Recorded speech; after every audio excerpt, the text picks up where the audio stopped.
how to weld an exhaust that it was broken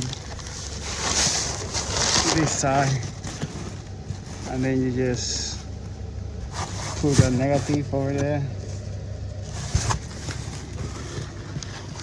and then grab this and then start to weld it out. Yeah, well, this one is cheap, so $40.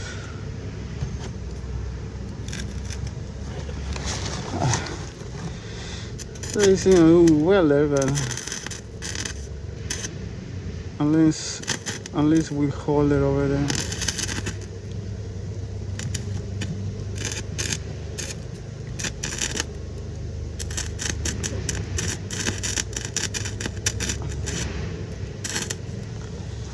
So can you imagine using my phone as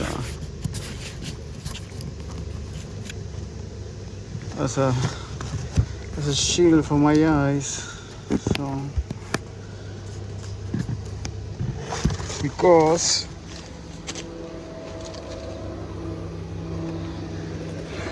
I don't know, this one doesn't work.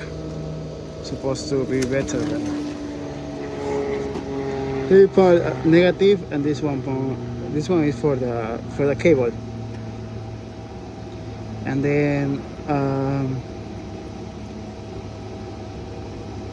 I buy this. And then now you have to go to the other side, that side, you see. So